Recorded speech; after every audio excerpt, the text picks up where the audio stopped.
días, Puerto Rico y el mundo. Soy Carmen Enid Acevedo y estamos en Esto es lo último. Ya iba a decir que palo es noticia, porque a esta hora, ya yo me creo que son las 5 de la tarde.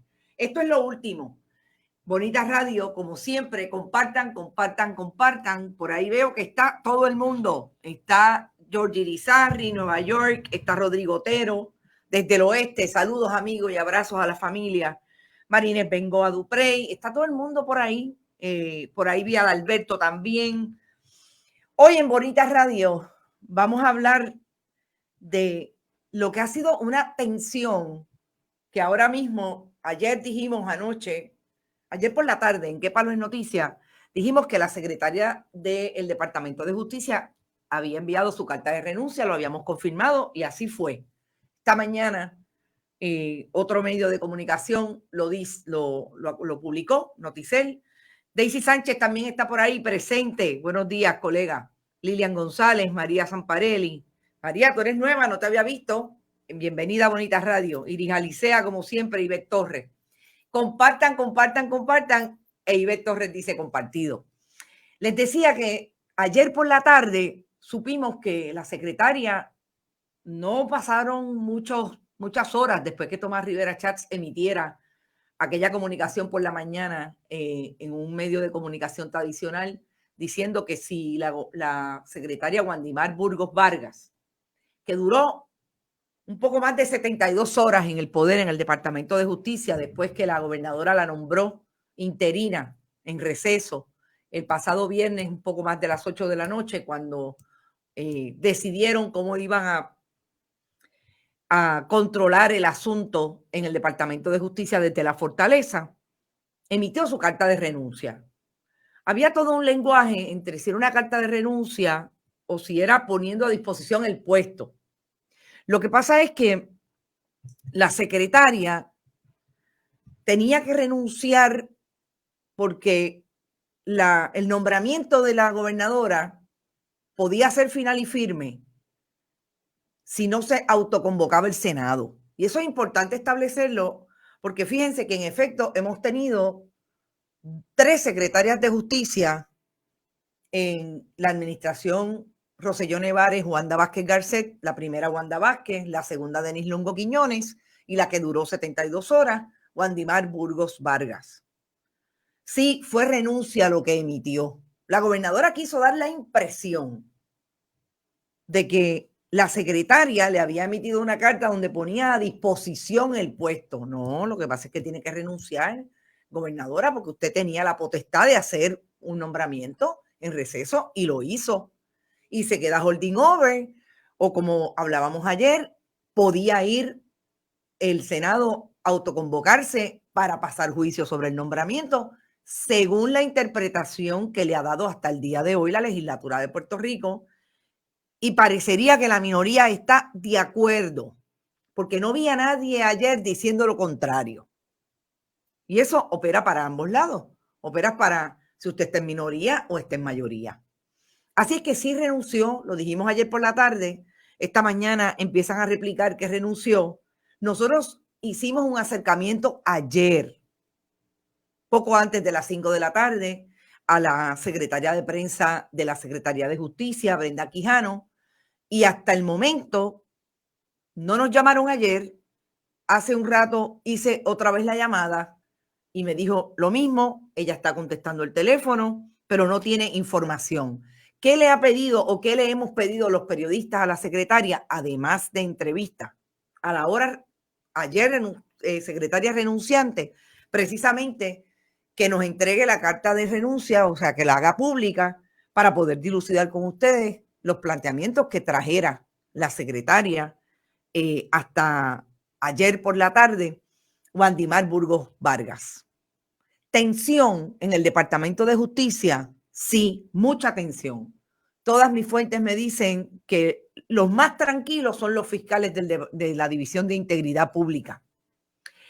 Porque si antes estaban haciendo su trabajo, aparentemente con el aval de la secretaria Denise Longo Quiñones y con la resistencia de mucha gente allí en el departamento, hoy la información es pública que ellos hicieron su trabajo, que refirieron en 2 investigaciones a la gobernadora Wanda Vázquez, una de las cuales es aparentemente la única que tiene una recomendación de que se nombre un fiscal especial independiente para investigar preliminarmente los hechos.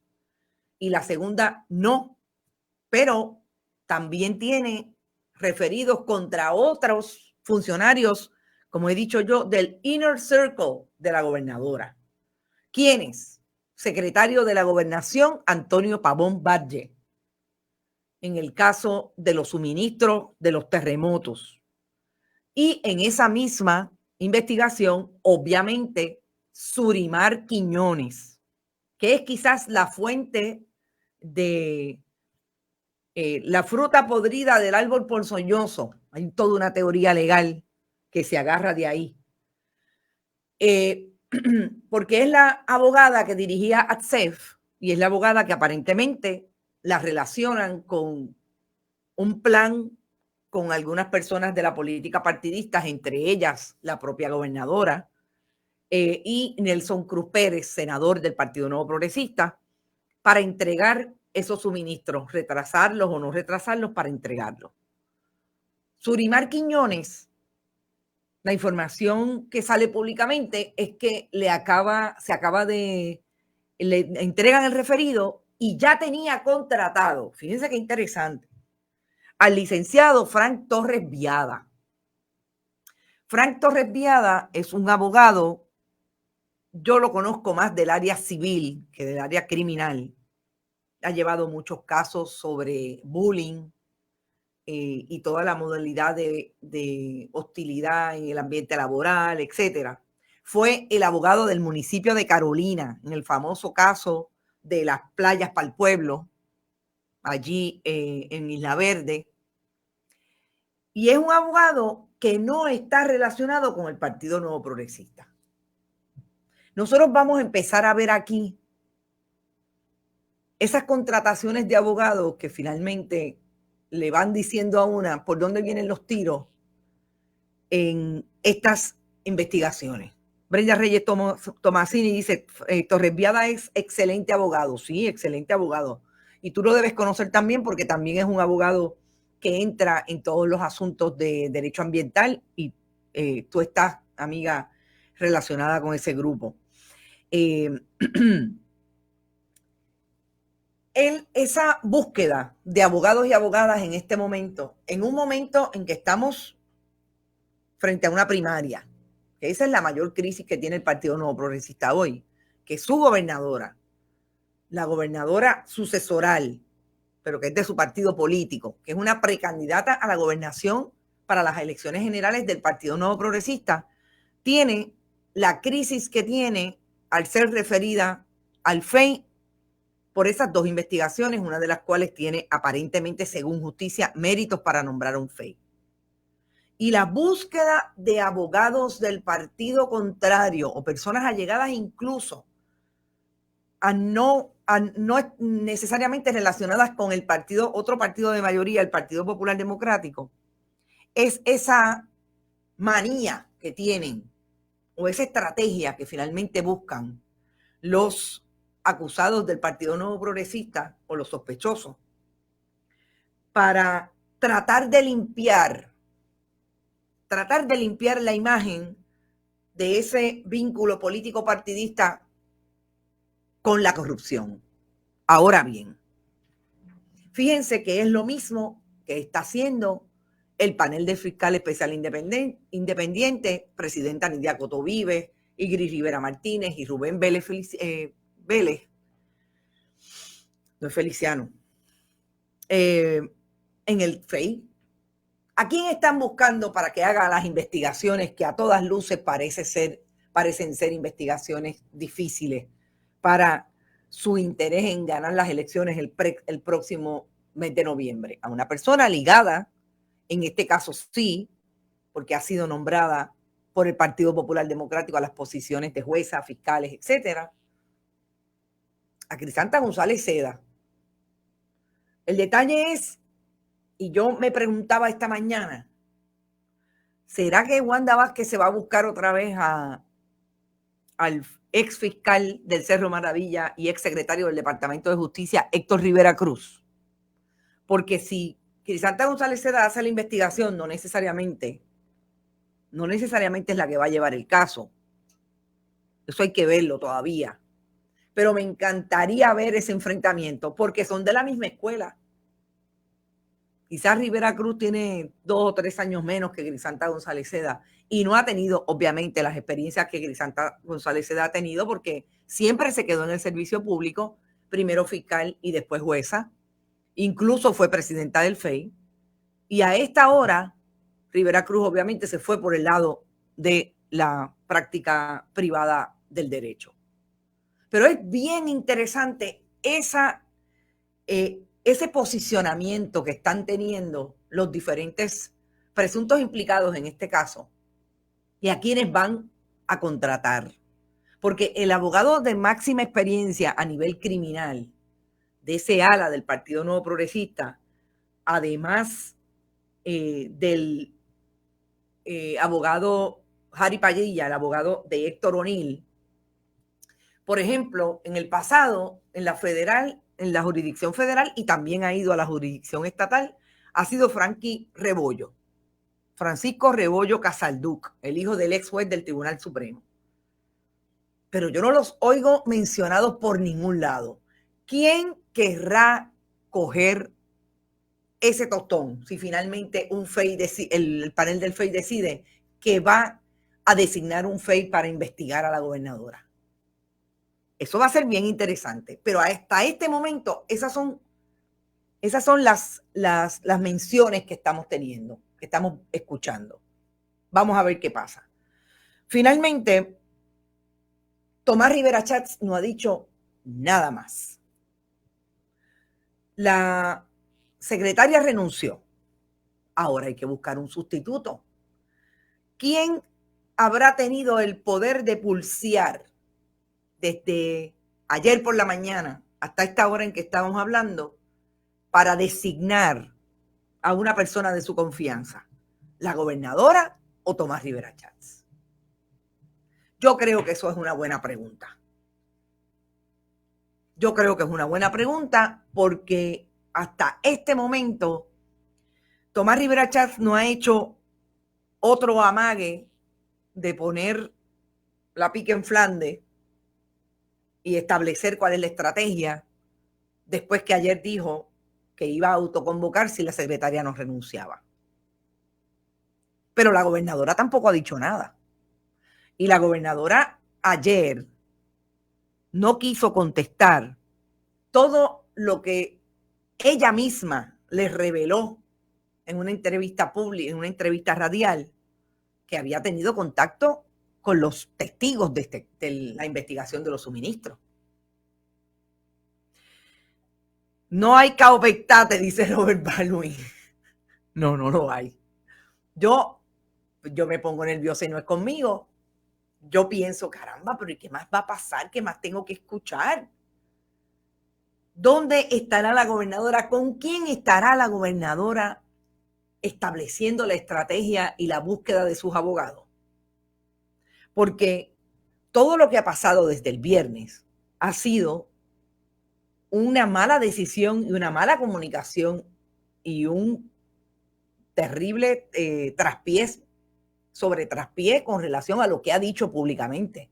La conferencia de prensa, lo primero que dijo sobre la renuncia de Denise Longo Quiñones, que se retractó en la conferencia de prensa, y finalmente el media tour, que parecería que quería contrarrestar el que había tenido Denise Longo Quiñones, que la pone todavía con más problemas cuando admite que ha tenido contacto con testigos de esa investigación, que ella sabe que la puede colocar en una posición difícil, porque lo único que tiene que hacer el FEI ahora es ir sobre todos los testigos, vengan acá, ¿con quién fue que ustedes hablaron de esto? O sea, en eso estamos.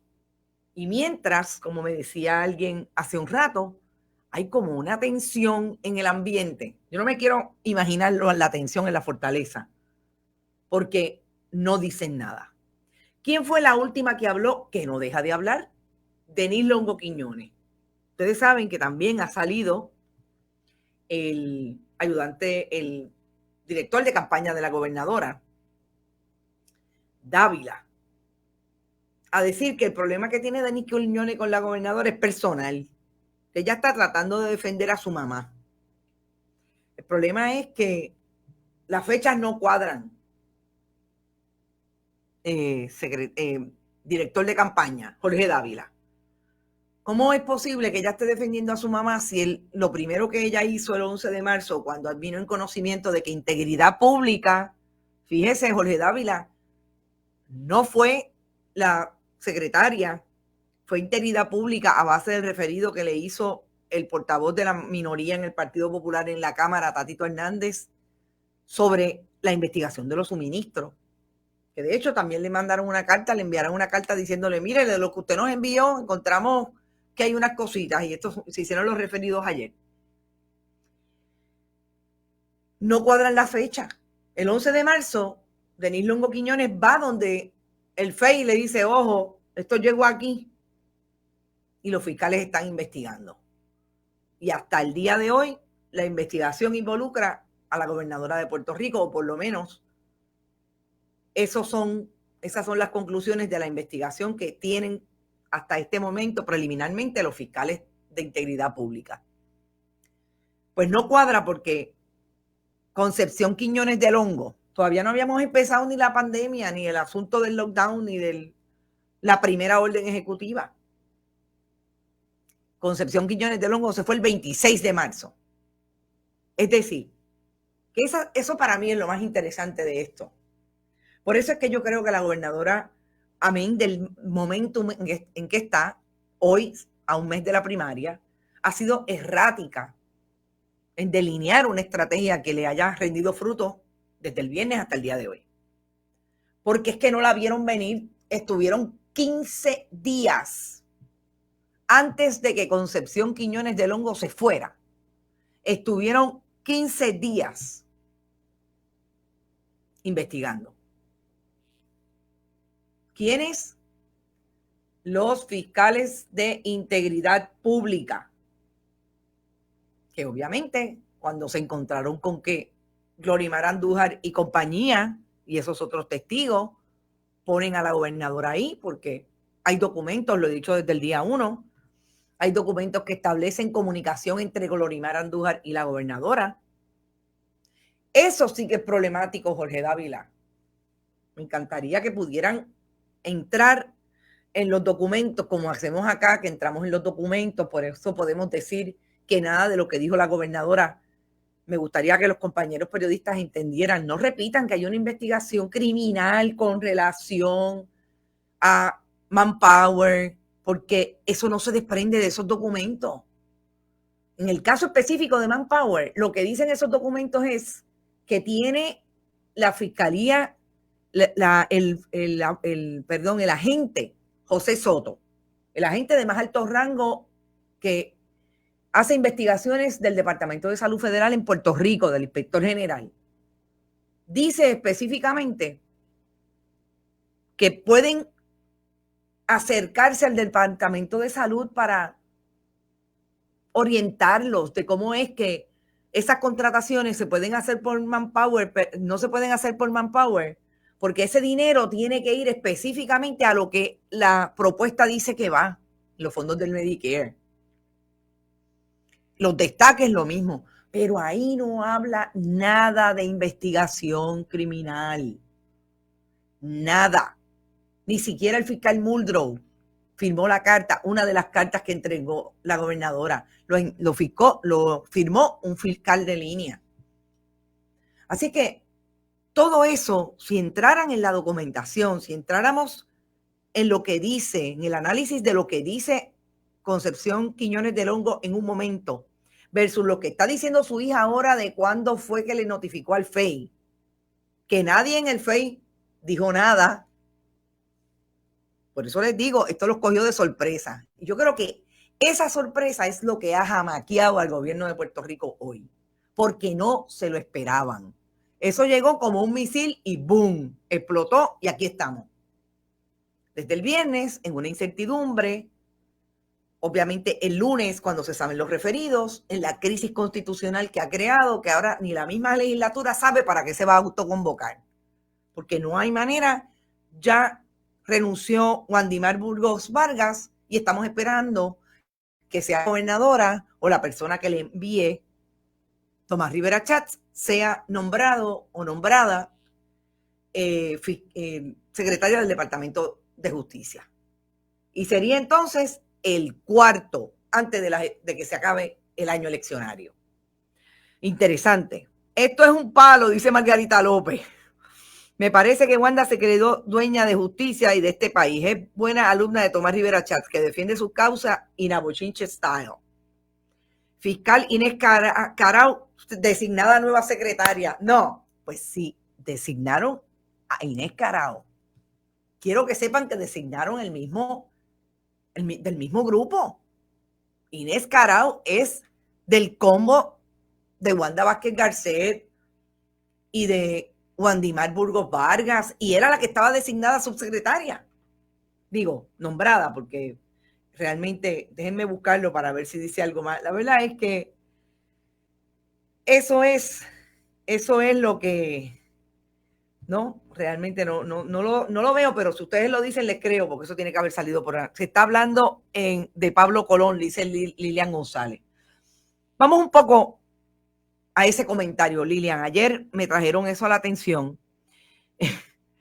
Y Pablo Colón González yo creo que tiene muy pocas probabilidades, inclusive por si es amigo, como dicen, o es conocido, o es parte del combo de Tomás Rivera Schatz. Me parece que tiene muy pocas probabilidades. Pablo Colón González es quizás una de las figuras más controvertibles, vamos a decir controvertibles, del mundo del derecho criminal penal en Ponce. Es el hijo putativo de Chiro Canjiano, diría yo. Y yo no creo que son las personas que, y yo creo que Tomás Rivera Schatz, independientemente de sus estilos y de sus maneras de acercarse a la política partidista y cómo se ha acercado a la institucionalidad de la legislatura de Puerto Rico, es inteligente y sabe manejar los asuntos de opinión pública. Tiene demasiados esqueletos en el closet, Pablo Colón. Yo les podría decir que no menos de 3 o 4 investigaciones que se acercaron a Pablo Colón. No me parece que sea la persona que estén mirando para llevar al Departamento de Justicia en un momento en que son 7 meses, hasta diciembre. Y si nombraron a Inés Carao o la designaron, la gobernadora designó, y déjenme buscar a ver si me enviaron el comunicado, porque ellos me envían los comunicados de Fortaleza todavía.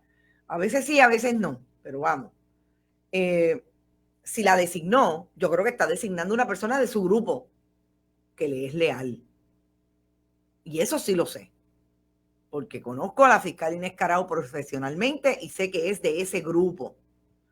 Vamos a ver, corrección ortográfica, acepta renuncia, ¿ves? Acepta la renuncia de la secretaria, pues claro, sí, era renuncia. ¿Por qué entonces decir que pone a disposición? Mire, renunció, dígalo así, buscando tiempo.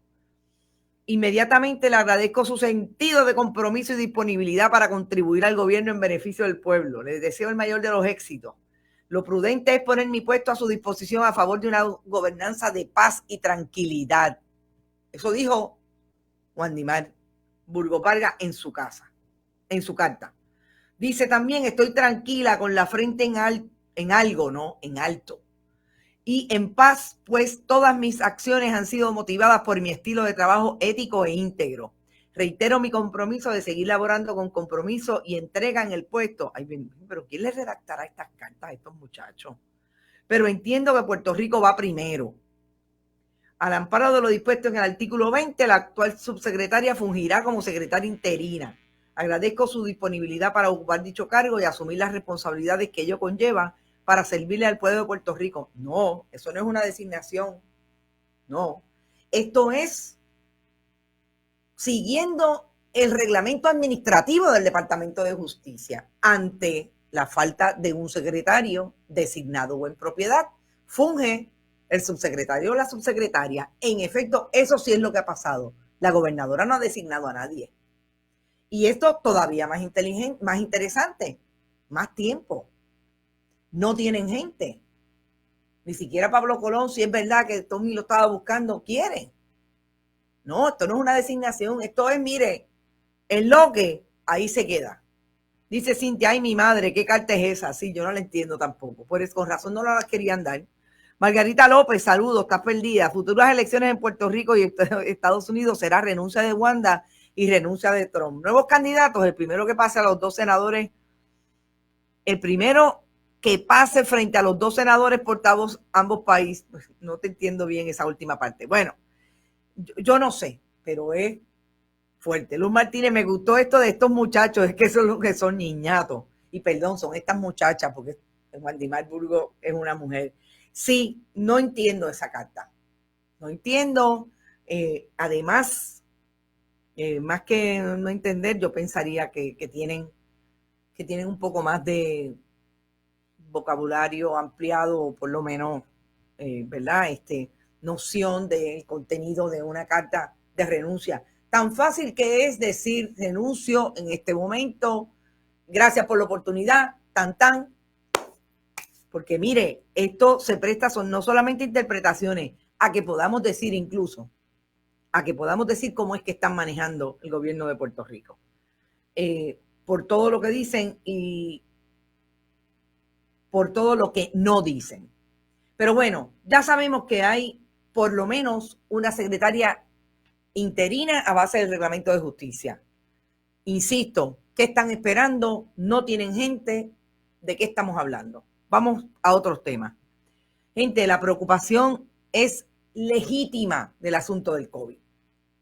Es legítima. Una persona de 52 años muerta, aparentemente relacionado con el contagio o el foco de contagio que hay en un centro de cuidado en Carolina, de cuidado de personas de edad avanzada. Y digo que aparentemente, porque no me queda claro de si el foco de contagio que está anunciando el mismo grupo asesor de personas de edad avanzada del gobierno de Puerto Rico, dice que la persona de 52 años murió, que tenía comorbilidades, enfermedades comprometedoras, y un hombre de 61 años está hospitalizado en condición estable, y hay otros 3 casos que son mujeres de 76 a 84 años. El hogar tiene una matrícula de 59 residentes, de los cuales 27 están bajo la custodia del Estado.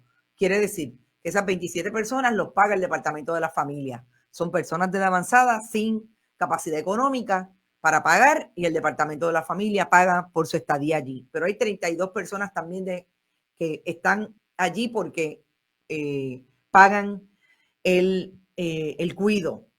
Dice el secretario Orlando López Belmonte, el secretario de la Familia. Recuerden que el Departamento de la Familia es la agencia que tiene la responsabilidad de pasar juicio sobre los hogares. O sea, tiene jurisdicción sobre los hogares y los licencia. Está diciendo que el personal de licenciamiento y protección tienen una estricta supervisión y estrecha colaboración con el hogar para lograr un cumplimiento total con las medidas de salud y seguridad. Eso es un problema, si ya estamos a ese nivel. ¿Por qué? Porque precisamente quienes no salen de esos hogares son las personas de edad avanzada. Quienes salen son los cuidadores y las personas que traen los servicios. Si el país no entiende que todavía estamos en medio de la pandemia, en que tenemos que protegernos, si usted se va a viajar y después viene a visitar a su abuela o a su abuelo a un hogar de ancianos, usted es una persona que puede ser el que esté llevando el virus. Yo estoy repitiendo esto porque tengo demasiada gente cerca, no demasiada, pero tengo gente cerca que realmente piensan que no pasa nada. No usan la mascarilla, no usan los mecanismos de seguridad. Incluso se van a viajar y después como si no pasara nada.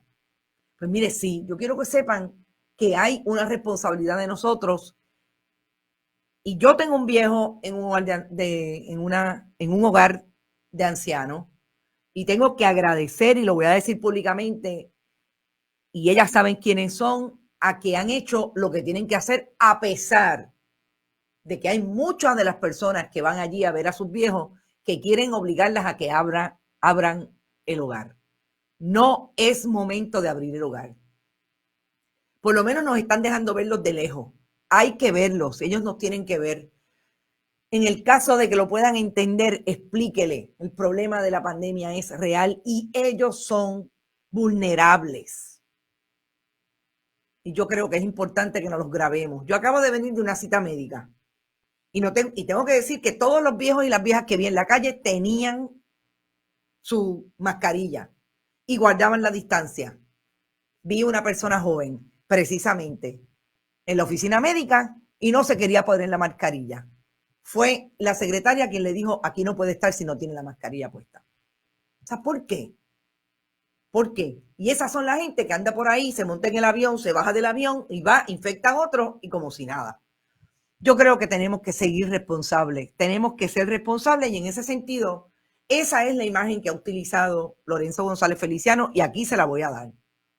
Esa es la imagen. Usted es responsable, si usted va a ver a su viejo y va al hogar y trabaja en un hogar y no toma las debidas precauciones, esto puede pasar. Y está pasando hoy en un hogar en Carolina.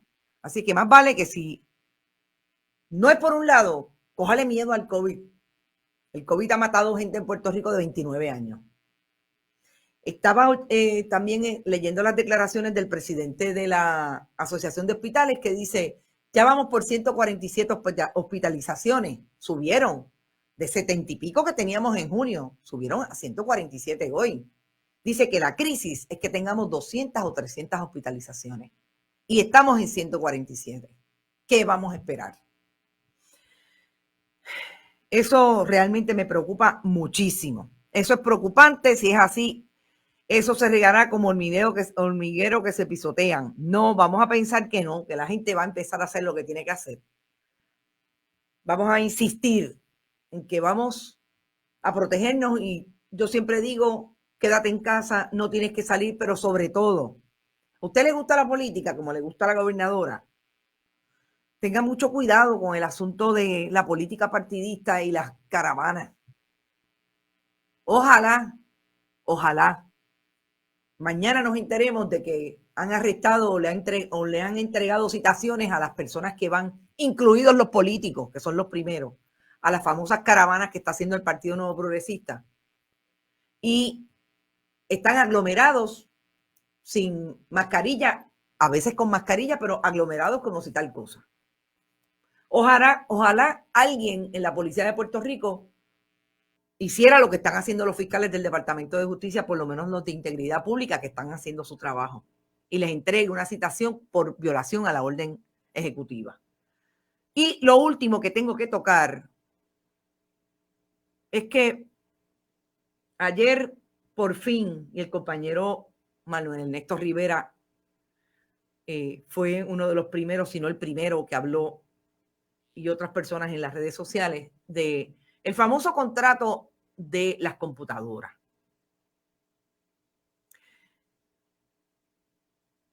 La complejidad de la contratación en el Departamento de Educación para comprar equipo electrónico, porque esto no es nuevo. No nos olvidemos del famoso proyecto de Víctor Fajardo, sí, el convicto, y el gobierno de Pedro Rosselló González. Son contrataciones complejas porque estamos hablando de 300,000 computadoras. Ellos lo dicen con la boca de comer. Esa computadora, yo no quiero establecer que Eligio Hernández o el grupo de trabajo del Departamento de Educación le entregó o contrató a Evertech por 35 millones y ahí hay precios inflados. Yo no puedo decir eso porque leí parte del contrato y no solamente es la computadora. Ahí hay otro tipo de procesadores para el asunto de la infraestructura Internet. Hay adiestramientos. Hay muchos servicios que no se circunscriben a la computadora. Y a prima facie, no puedo llamar la atención de que está o no está elevado su precio, ¿verdad? Ahora bien, como este perro nos ha mordido antes, yo traté de llamar, llamé al secretario del Departamento de Educación para un poco hablar con él y que nos explique. Y yo voy a hablar de lo que Evertec ha tenido en contratos con el gobierno de Puerto Rico, sobre todo del 2017 al 2020.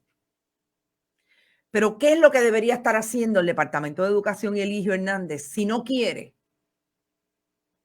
que la gente piense que se están tumbando los chavos a través de las computadoras? O que esas computadoras pueden estar infladas, como es la teoría de algunas personas que han traído la información. Lo mejor para esto siempre extraiga la información, póngala pública. El documento, el contrato es público. Yo lo tengo aquí, tiene 54 páginas. ¿Por qué no hacerlo público? Si usted hace ese contrato, lo discute. Fíjate, esta es la computadora, estos son los servicios de adiestramiento. No, pero tienen el problema de comunicación que ahora cuando yo le pido una entrevista al secretario de Educación me dice uno de los oficiales de prensa que está tan ocupado porque la agenda cargada que tiene que no necesariamente me puede dar la entrevista. Porque está ocupado con el back to school. Entonces, si usted no quiere que se piense, y fíjense, y si el secretario me está escuchando o alguno de sus secretarios de prensa, yo todavía no estoy diciendo que están súper caras, porque tengo que entrar en el nitty gritty, como dirían en country, pero 35 millones son muchos chavos para comprar computadoras y dar adiestramientos, supuestamente. Entonces, la pregunta inicial, la pregunta inmediata, ¿dónde está el calendario de los adiestramientos, secretario? Las clases empiezan en agosto y la gobernadora dijo que no las iba a retrasar y que iban a ser presenciales. ¿Dónde está el calendario? ¿Cuáles son? ¿Quiénes van a dar esos adiestramientos? No se supone que esos adiestramientos los iba a dar la ex secretaria del Departamento de Educación. Entonces, ahí es que cuando uno atiende la información, los huecos no son culpa de los periodistas ni de la gente mal pensada, son culpa de ustedes, es responsabilidad de ustedes de que no son claros a la hora de hablarle al país. Y eso llora ante los ojos de todo el país y de Dios, Yemayá y de quien se meta, ¿verdad? En quien usted crea. Porque Puerto Rico está recibiendo información de corrupción y mucho más del Departamento de Educación desde que el año pasado arrestaron a la secretaria Julia Kelleher. Y estamos hablando de 35 millones de dólares. Entonces, el llamado es, ¿por qué no decir la verdad y traer la información? Explíquele al país. Yo quiero entender. Yo quiero entender por qué tanto dinero. Porque es que una vez se gastaron un montón de dinero. Y a mí me cuentan amigas mías maestras y amigos míos maestros que las computadoras se engavetaron, que nunca sirvieron en muchos casos. Y cuando se iban, si no la entregaban, tenían que pagarla como si fuera nueva. A ese nivel.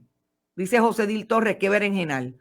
Y que digan quiénes, aparte de Evertec, cotizó. Exacto. Yo quiero ver la subasta. Gracias, Maritza, por ese comentario. Yo quiero ver la subasta. ¿Eso fue subasta? ¿O esto fue una emergencia? No me diga que fue una emergencia, porque esto está desde el 2017. Supuestamente Ricardo Rosselló Nevares decía que tenía 250 millones para darle una tableta y una computadora a maestros y estudiantes. Yo quisiera que alguien me dijera. Y para eso se supone que está el Departamento de Educación y para eso se supone que está el secretario del Departamento de Educación, Eligio Hernández. Pero vamos a lo que se ha ganado Evertec desde el 2013, según los registros del Contralor. Y yo siempre hago la salvedad, porque la gente pensará, no, es que esta Carmen Enid está tocando de oído. No, no, no, mire, cuando yo le digo que hay un documento en la oficina del Contralor, yo lo digo porque yo lo busco. Yo lo busco para poder hablar con propiedad. Evertec ha tenido contratos. Vamos a ver si encuentro el que bajé hoy. Porque pues a veces se me van de la pantalla. Aquí está. Evertec ha tenido contratos con el departamento, nada más y nada menos que de 211 millones de dólares entre el 2013 y el 2020. Hay contratos aquí que llegan hasta el 2021. Pero el 80% de esa contratación la ha tenido con el Ejecutivo, porque Evertec ha tenido contratos con el gobierno desde antes, sobre todo con la rama judicial. O sea, no solamente ha sido el Ejecutivo. Y eso está ahí, es una realidad y están todos los contratos, todos. Yo tengo una lista de 53 contratos, pero hay unos que no necesariamente están ligados a Evertec, es otra corporación. No sé por qué la tiene mezclada el Contralor, pero esta específicamente, les voy a decir exactamente cuánto es. Son 211 millones de dólares. El 80% Departamento de Hacienda, Ejecutivo. El 80% del Ejecutivo, de los contratos con el Ejecutivo han sido a partir del 2017 y son Ejecutivo, Departamento de Hacienda, Departamento del Trabajo, tuvo en algún momento Departamento del Trabajo bajo Alejandro García Padilla, después que lo habían sacado del Departamento del Trabajo en la administración de Aníbal Acevedo Vilá. Esa es la información que tengo por el análisis que hice de los documentos. Son unos pocos de chavos. Entonces, ¿cómo es que hoy no le queremos explicar al país que lo hacen una contratación de 35 millones de dólares que todavía no me han contestado si fue bajo emergencia? Voy a ver si el contrato lo dice. Y en el mismo momento en que Evertec tuvo problemas con el gobierno de Puerto Rico manejando la red del desempleo cuando la pandemia. Entonces, explíquenle al país cómo es que hacen las transacciones, cómo es que este contrato es diferente. Yo no tengo, expliquen, o sea, yo no voy a adjudicar sin saber. Lo que pasa es que estas son las informaciones que le crean suspicacia al país. Y la gente tiene derecho a saber y los periodistas derecho a preguntar. Así que yo voy a insistir en conseguir la información. Pero después se preguntan por qué la gente dice, eso es un tumbe. Porque realmente no está claro y lo peor, ustedes no aclaran. Y es el gobierno el que le tiene que aclarar a base de las preguntas que hacemos nosotros. Porque la gente no tiene acceso al poder. Se supone que los periodistas son esos y esas que van a hacer las preguntas para que la gente entonces tenga la información.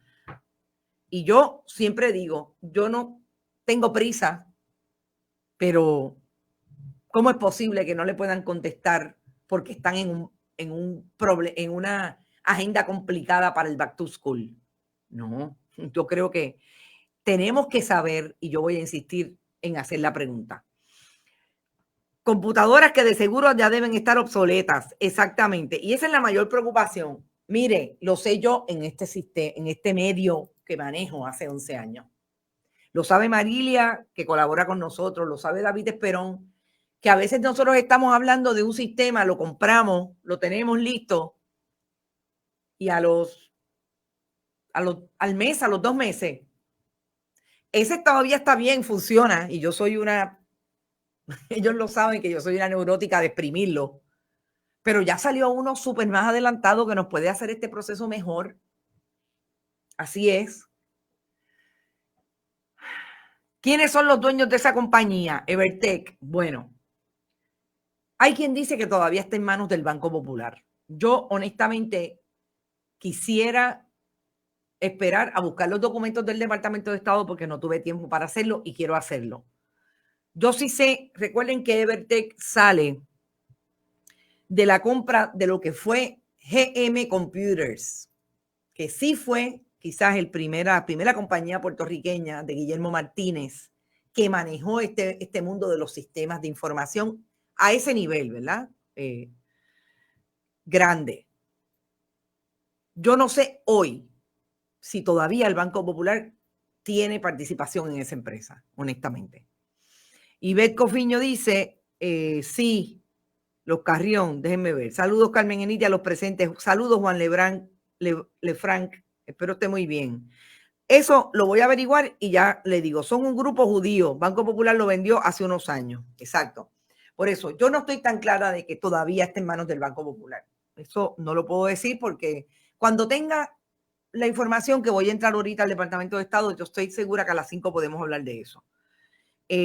Luego vendrá otro contrato para poner las computadoras al día, claro, para poder. Bueno, son las 11:50 de la mañana. Hoy a las 12 tenemos otra entrevista que ha dejado el compañero Rodrigo Otero Goico para que disfruten de esas buenas entrevistas que él sabe muy bien hacer en deportes.